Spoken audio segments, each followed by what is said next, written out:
Bonjour à toutes et à tous, j'espère que vous allez bien. On se retrouve aujourd'hui pour une nouvelle vidéo comparative de deux modèles Nike, la Zoom X Invincible Run et la React Infinity Run 2.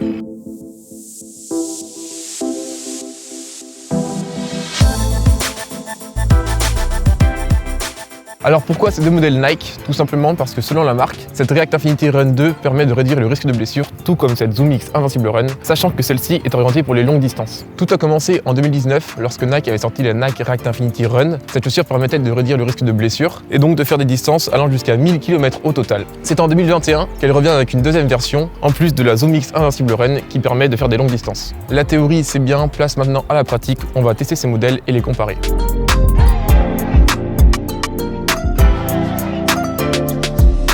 Concernant cette Nike React Infinity Run 2, on retrouve une empeigne en Flyknit, toujours très confortable dès qu'on met le pied à l'intérieur. Elle est également plus résistante et plus aérée. C'est un bon point selon moi, car sur la première version, la chaussure manquait un peu de maintien, notamment au niveau de la cheville. Cette fois-ci, le col a été rembourré, ce qui assure un meilleur maintien au niveau de la cheville, en plus d'avoir une réelle languette, contrairement à la première version où il n'y avait pas de languette, car la tige était en forme de chaussette. On retrouve également la technologie Flywire, ces petits câbles placés au niveau des lacets qui avaient été abandonnés sur un bon nombre de modèles Nike, qui viennent accentuer le maintien et donnent un côté rassurant à la chaussure. Dernier point, au niveau de l'amorti, on retrouve la technologie React qui permet une bonne absorption des chocs lors de l'impact avec le sol. Selon moi, sur cette chaussure, on s'enfonce moins que sur la première version, ce qui lui donne du dynamisme supplémentaire. Mais on le verra, cela reste moindre par rapport à la Nike Zoom X Invincible Run et sa mousse en Zoom X.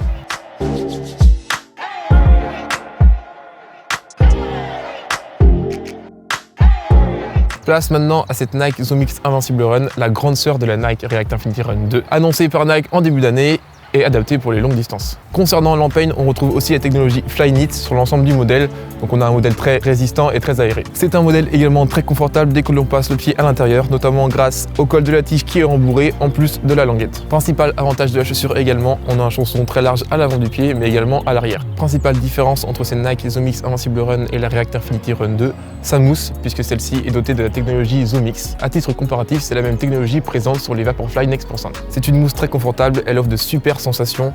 On a un peu l'impression de courir sur un nuage, mais elle offre en même temps un très bon retour d'énergie, chose que n'a pas forcément la React Infinity Run 2. Cette technologie a peut-être quand même un désavantage, le fait que la semelle soit très épaisse. Cela rend donc instable sur des chemins où l'on retrouve des cailloux, des racines. Autre point positif de cette chaussure, le rocker qui est assez prononcé. Lorsque l'on passe le pied à l'intérieur, on sent directement qu'on bascule vers l'avant. Donc même pour une personne qui n'attaque talon, il ressentira quand même l'effet de propulsion.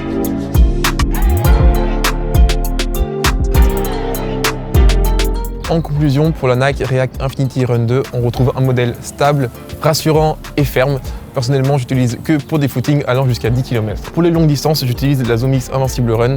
Elle peut aussi convenir pour vos footings allant jusqu'à 10 km, mais selon moi, je le préfère sur les longues distances, notamment grâce à cette technologie Zoom X présente dans la semelle intermédiaire qui offre un confort et un dynamisme incomparable. Voilà pour ces deux modèles. Après avoir réalisé une cinquantaine de kilomètres avec ces deux chaussures, je n'ai eu aucun problème aux genoux ou aux chevilles par exemple, donc on peut dire que la promesse de Nike est tenue pour le moment. Si ces deux chaussures vous intéressent, je vous laisse les caractéristiques techniques à l'écran.